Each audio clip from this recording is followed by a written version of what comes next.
Hello, this is video 6 out of about 22 videos.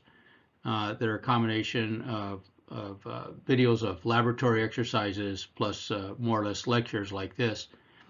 And the topic of this one, as you can see, is the testing of plants, soil, and water, three entirely different things.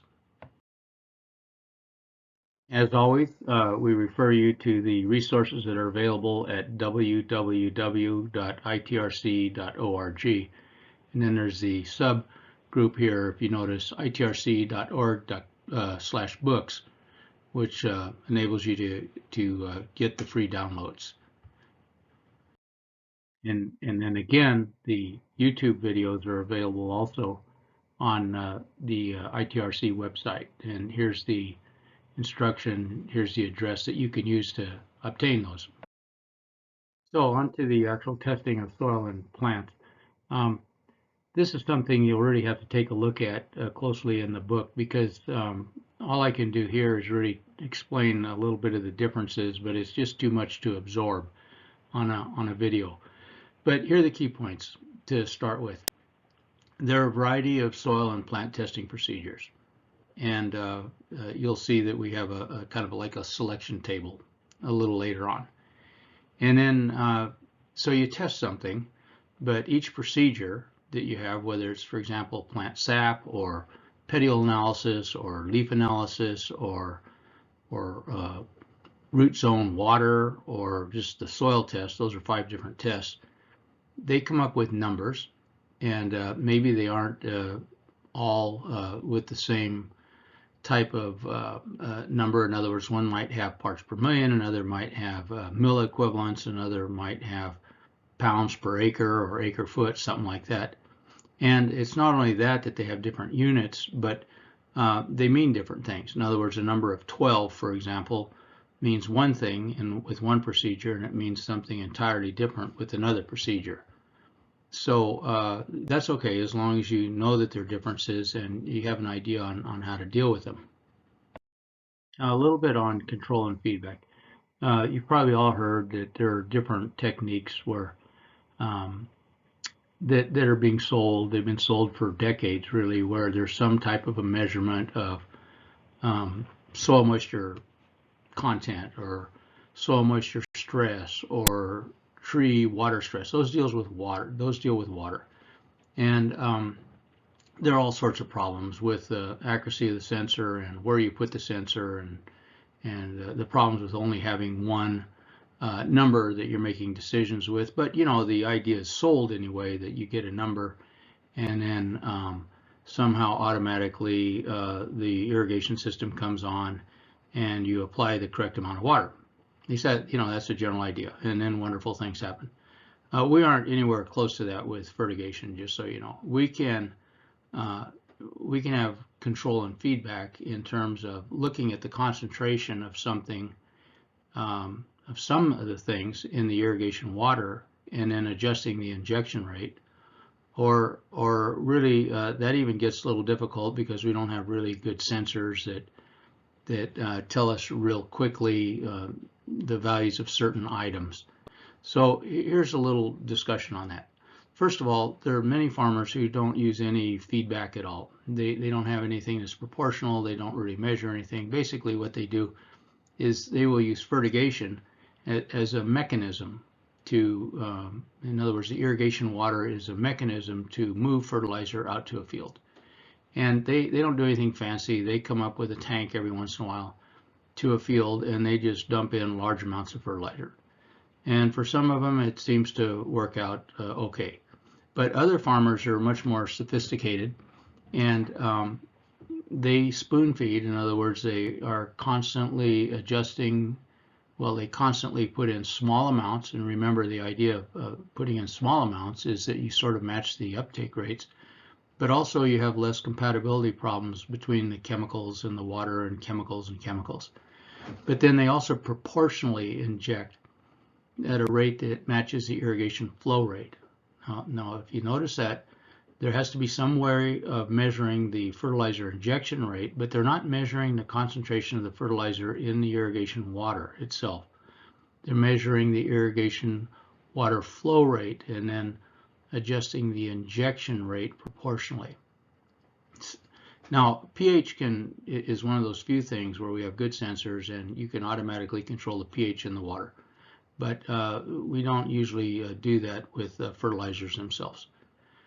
So basically, when you start having multiple injectors and sensors, where you can measure the real-time flow rate and then control the injection rates, and you put in the right mix of everything, it opens up some new possibilities for really improving crop yields and crop qualities.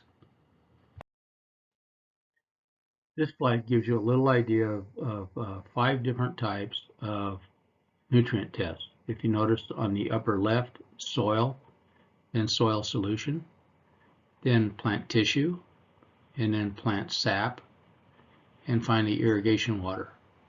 And with the plant tissue, by the way, that could be either the leaf sample or it could be a petiole sample, and we'll talk about that in a few minutes here.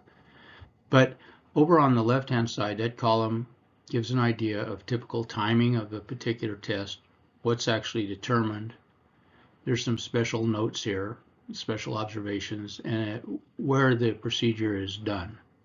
If we start with the bottom there, the typical procedure, you see 3 of these have laboratory, and one of those 3 has laboratory or field as an option.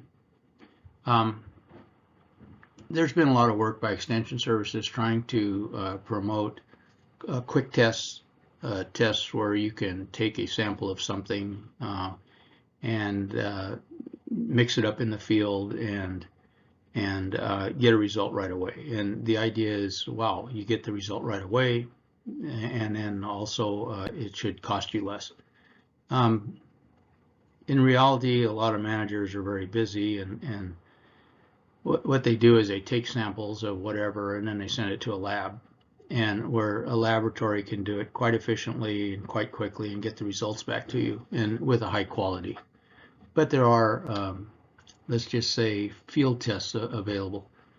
So let's take a look at soil, for example. So how do you do soil? First of all, if you notice, it says typical timing, pre-plant. In other words, there's nothing in here about soil tests done throughout the year.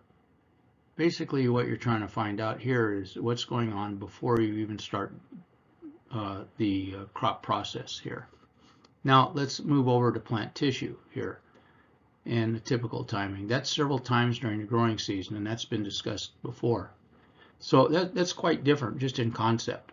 In other words, the soil is kind of looking at the reservoir. The plant tissue says, hey, this is what's actually going on in the plant itself.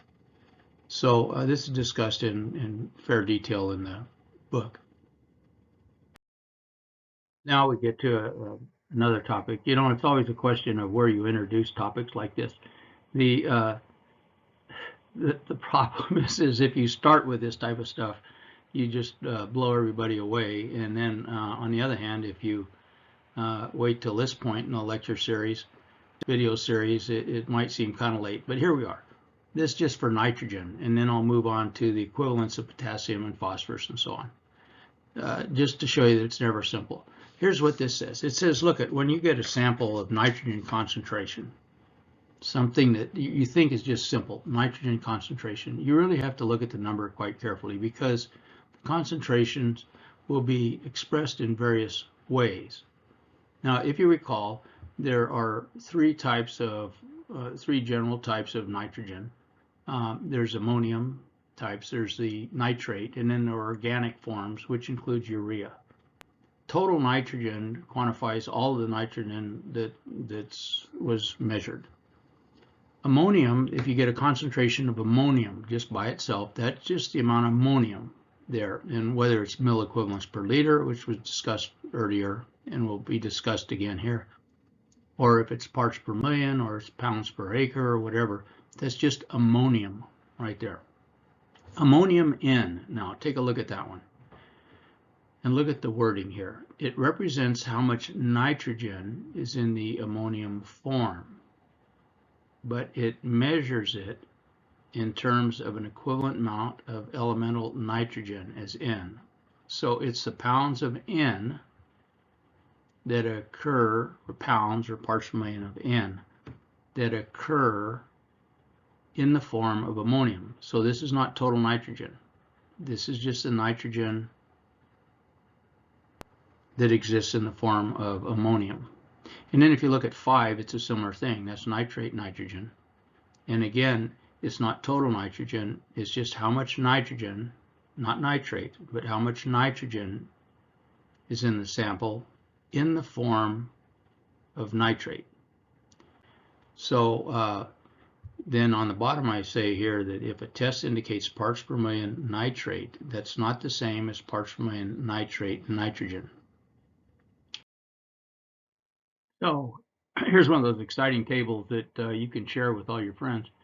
But you know, it's essential. It's in the book, table 15.2, and it tells you, for example, if you take a look, scroll down on the unit there, it gives you conversion rate. Let's take the fourth one down on units, in parts per million. If you multiply it by 1.29, that's the amount of ammonium. And of course, if that nitrogen that you're talking about is in the ammonium form. So you can express ammonium either as ammonium or nitrogen.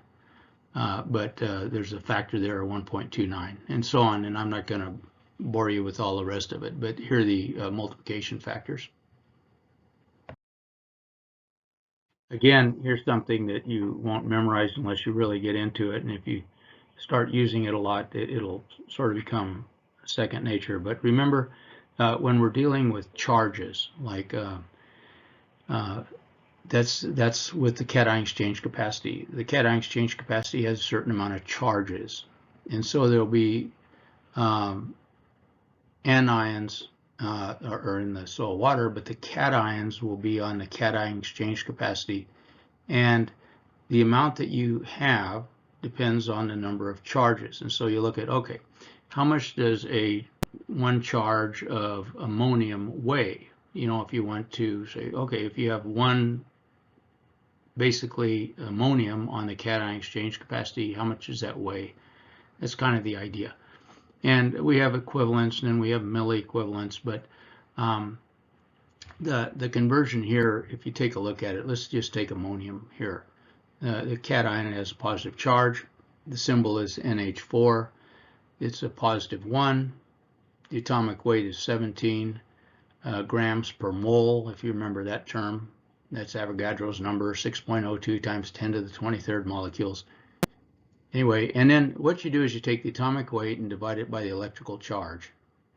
And you take the absolute value. In other words, the milliequivalent weight has no sign to it, like a plus or a minus.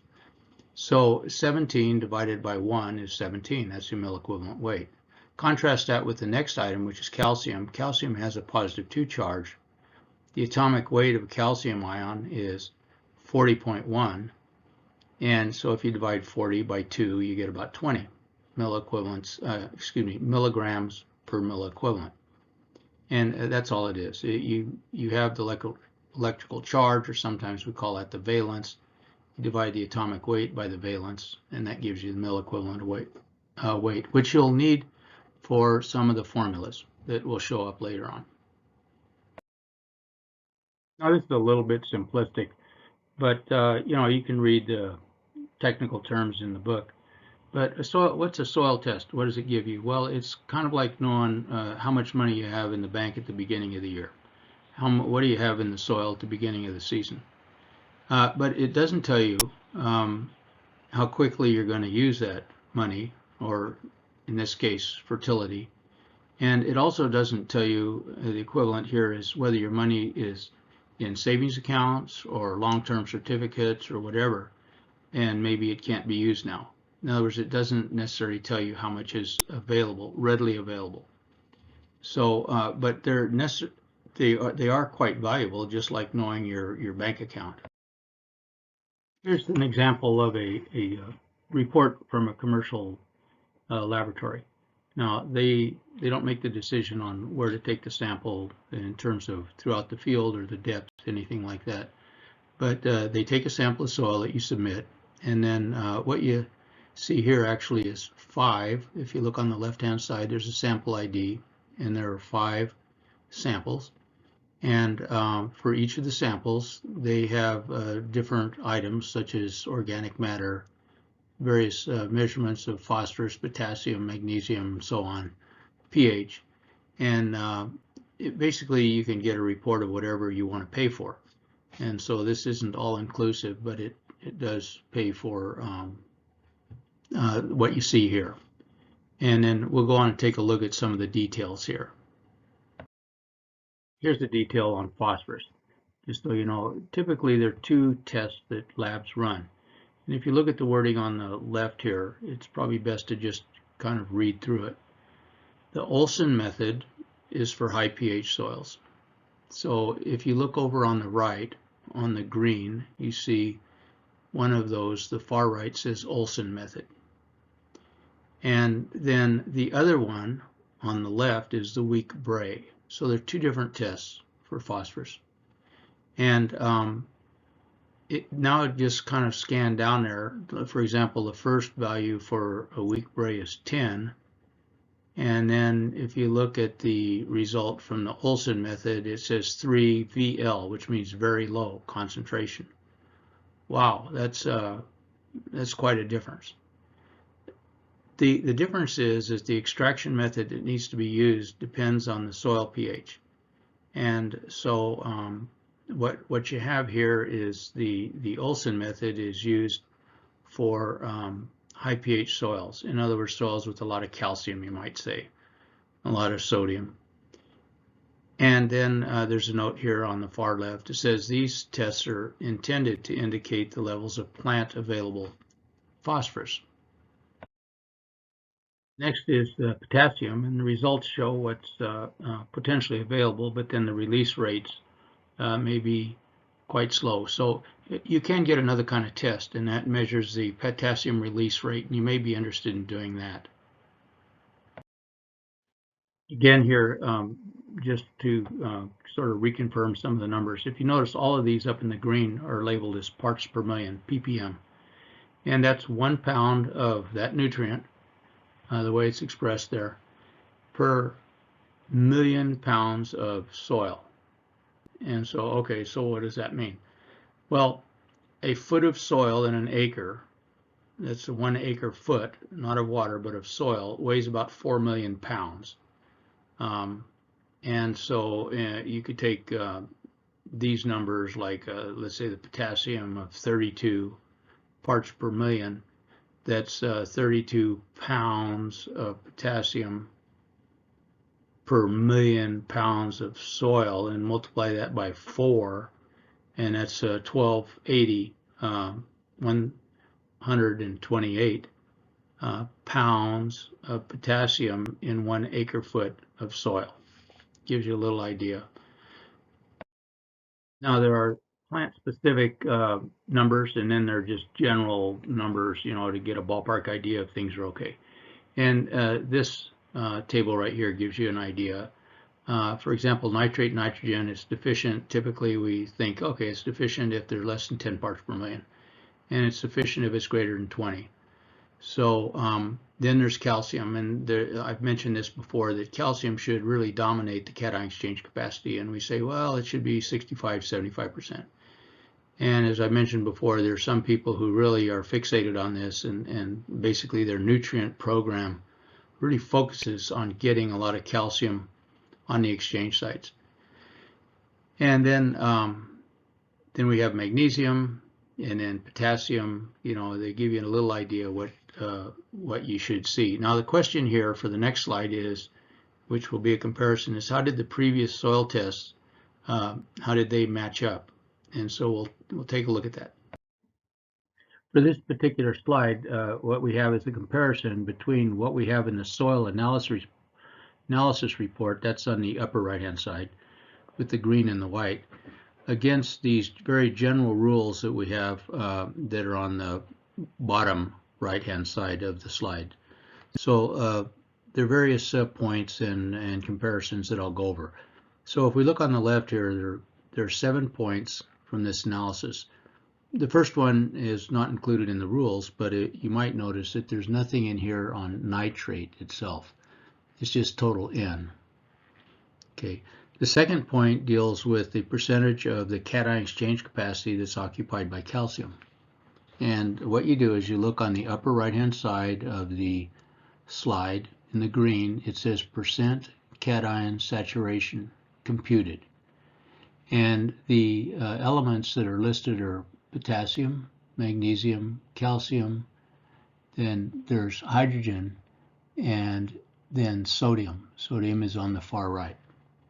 So what we're looking at is the rule regarding calcium. If you look down below on soil nutrients and rules, it says that calcium should occupy 65 to 75% of the cation exchange capacity. That's a general rule. So if we go back up to the report and we look at the calcium percentages for the 5 different samples, the calcium percentages are 60.5, 71.3, 64.8, 63.9, 59.3. Only one of these is in the 65 to 75% range.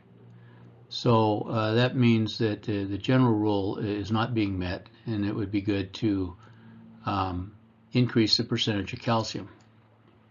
Now then, item number 3 here, the third point, going over to the left again, says the calcium-magnesium ratios range from 3 to 1 to 6 to 1, and that's okay. Now, how do we get the okay? Let's go back to the bottom right, and under the calcium soil nutrient, and it says if the calcium-magnesium ratio is less than 2 to 1, calcium deficiency may occur.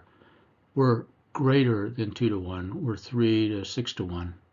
And so it's not a problem in terms of that ratio. Again, what you have is you have a variety of things you look at, not just one indicator. So this deals with the calcium-magnesium ratio, and the other one that I already discussed dealt with the percentage of the cation exchange sites that are occupied by calcium. These are 2 different things. Next one is point number 4, deals with potassium. And if we take a look at the rule, that's the lowest rule that we have. It should occupy 2.5 to 7% of the exchange sites. So we go up to the K up here, and you look at the numbers: 2.1, 0.8, 1.6, 1.1, 4.4. You know, only one of these values is really in that range of 2.5 to 7. So that's where the idea is here. Now, one of the rules that does not show up here on this page is regarding sodium. But this is really interesting. If you look on the top right-hand side on percent cation saturation, the far right-hand value is sodium, Na. And what you're looking for is a big number here, and a big number is defined as anything greater than about 10. And in fact, when you get to 15%, the soil is actually classified as a sodic soil, and that indicates nutrient problems and major infiltration problems. And these numbers all are greater than 15%. So if you think about it, the calcium isn't quite high enough, the sodium is too high. What you would really want to do in a reclamation program is knock some of that sodium off the exchange sites with calcium, replace them. Remember, exchange sites are exchange sites. You can overwhelm the system and change the mix of what you have here. So this is a classic case where you would apply gypsum to the soil, and gypsum is calcium sulfate, and the calcium will replace some of the sodium. The next thing is the cation exchange capacity itself, and that's right before these percent cation saturation values. On the upper side in the green, it says cation exchange capacity, and then it says CEC, milliequivalents MEQ per 100 grams. These are all relatively small numbers, and that indicates that this is a sandy soil, more on the sandy side. The potassium, and if we move over to potassium, that's kind of to the left of the top here, K.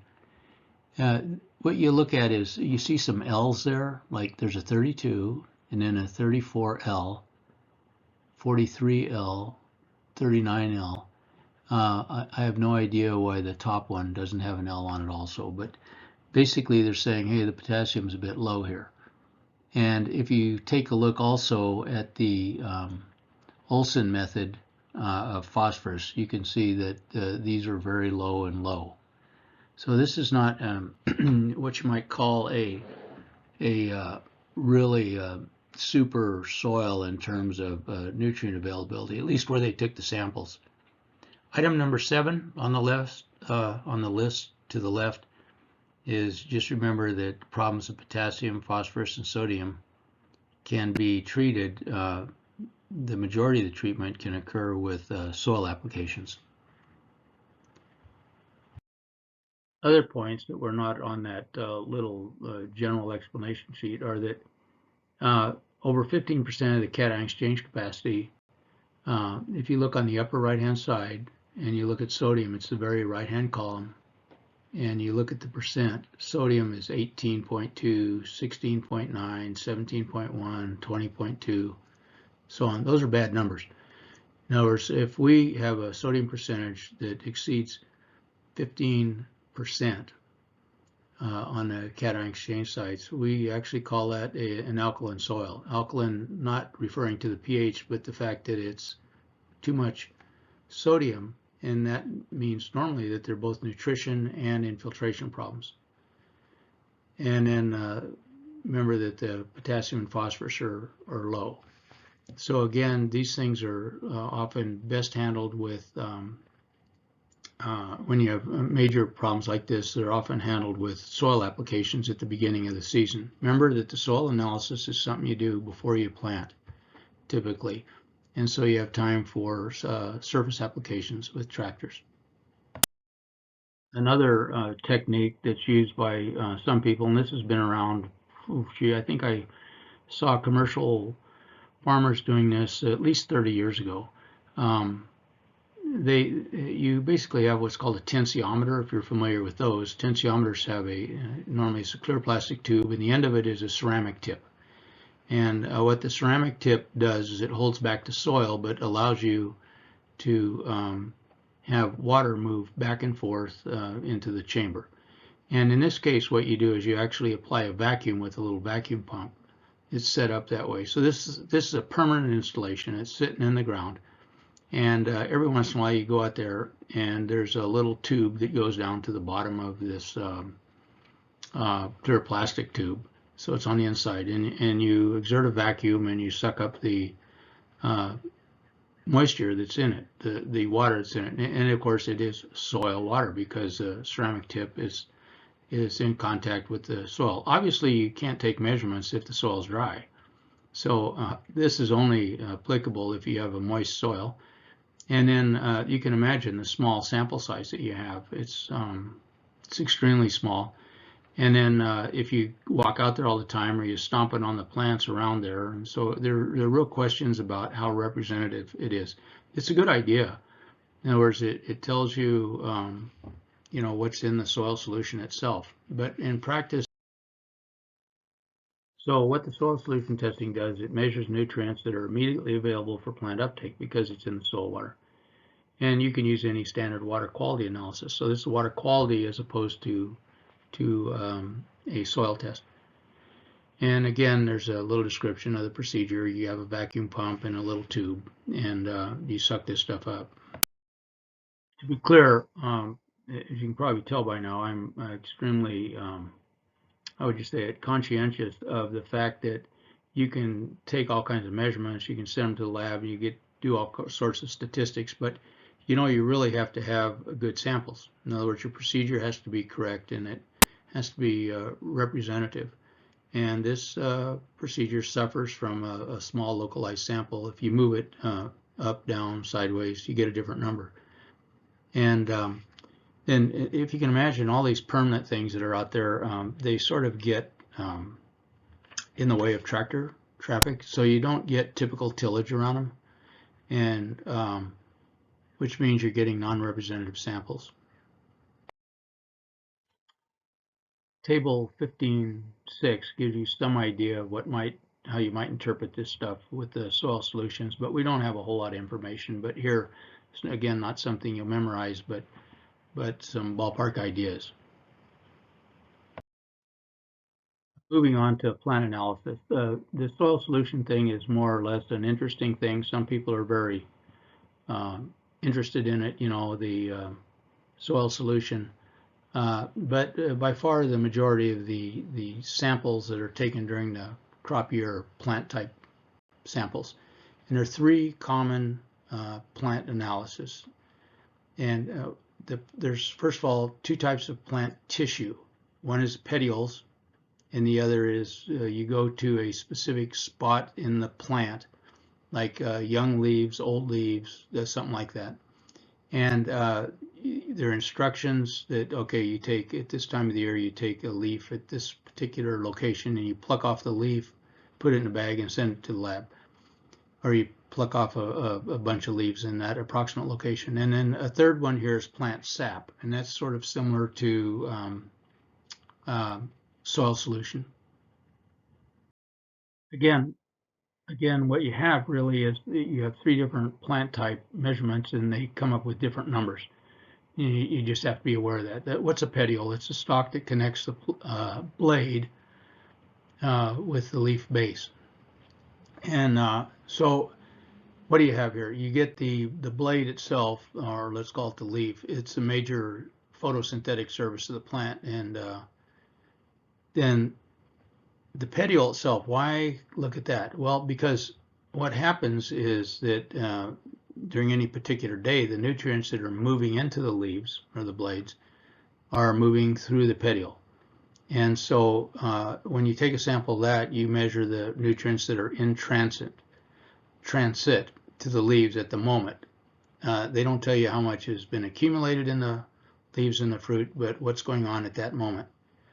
One of the reasons to do this petiole analysis that some people like is that sometimes there's a delayed reaction with the leaves. So if you're taking leaf samples, things take a while to show up, but a petiole tells you what's going on today. But bottom line is there's really no perfect test for anything. These are from various tables that we have in the book that were developed by others, and you can get an idea of how the recommendations are quite variable. Let's take a look at asparagus. It says, okay, here's a certain time, the mid-growth of the fern. That's that real sparse leafy part of the plant that waves around in the air. Anyway, then it says, okay, here's the specific thing, the location at that time of the year where people have tried to correlate nutrient quantities sampled in a specific way with whether or not it's good or bad.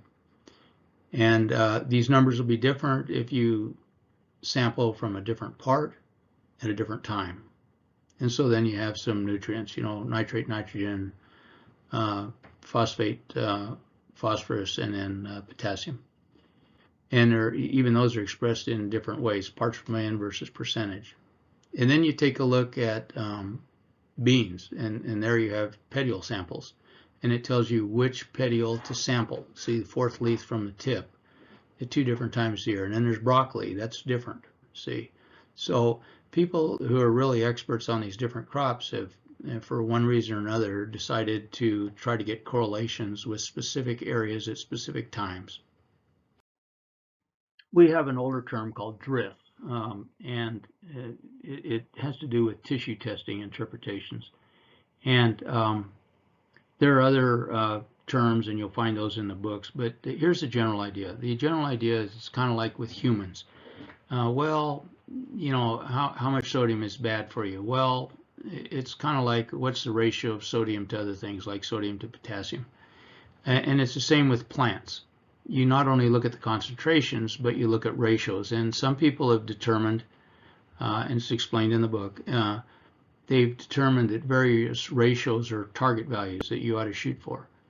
And so you get ratios like nitrogen to phosphorus or nitrogen to potassium, things like that. And some of the commercial labs will provide what they think are the important ratios and what kind of number you got to look for. Perhaps what you might look at is this. You might go to areas of the field where you have excellent yields and then average yields, and that's always in every field. And get these tissues and samples, and then take a look at these various ratios for the good and the bad, and sort of develop some of your own rules for your crops. This slide deals with plant sap, and I'm primarily familiar with this with vegetable crops, and there are a number of publications around, as discussed in the book, that deal with vegetables. And for example, here's one, this table on the left. It's from Hartz, who's done a lot of work. He did a lot of work with the University of California on vegetables.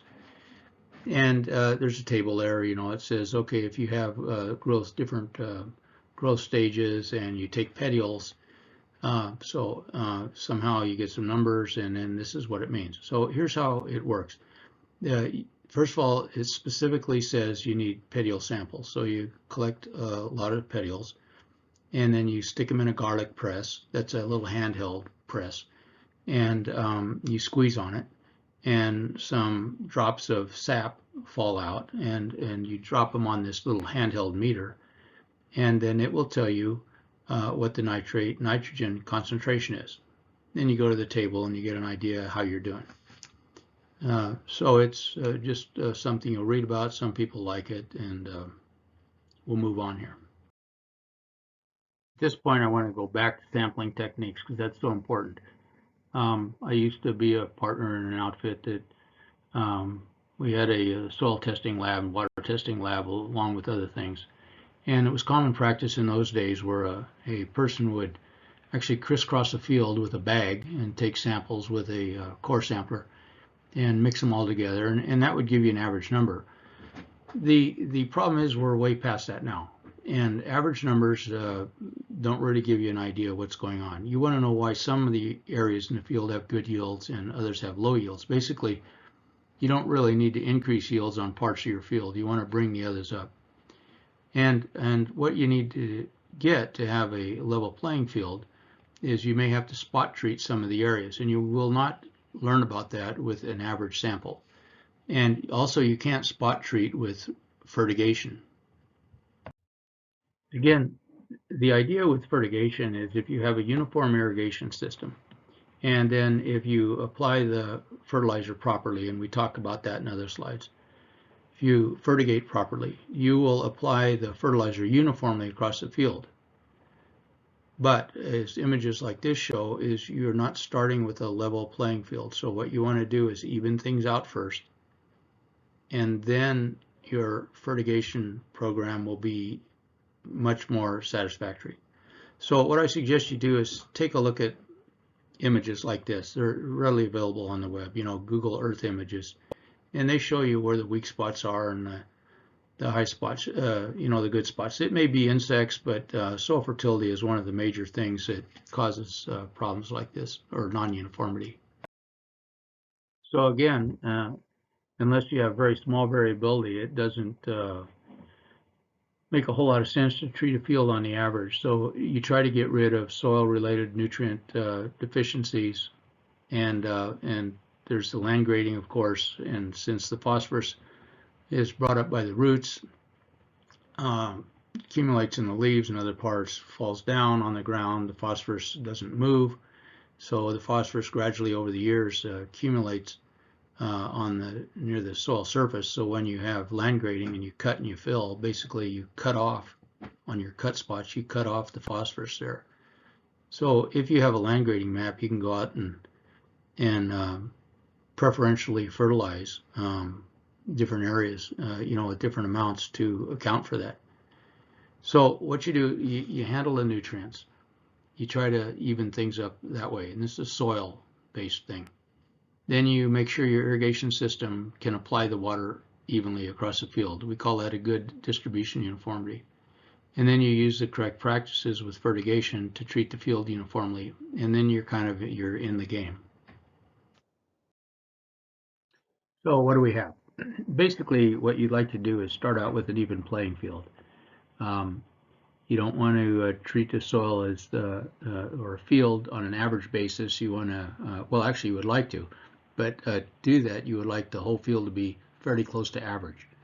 And so you try to get rid of the inherent soil-related nutrient deficiencies, and you try to get a very good irrigation system, and then you want to have good fertigation uniformity when you put all these things together. But here's the thing on this. There's an additional benefit.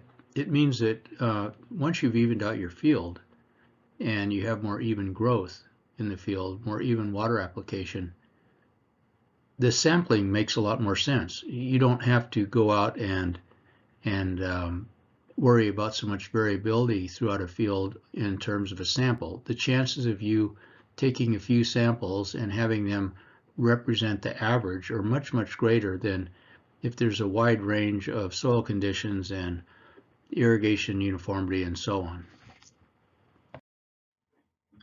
There's much more information in the book, of course, on this particular topic, but this gives you a little introduction. And here are the acknowledgments, CDFA and FREP and ITRC, and we'll see you for the next video.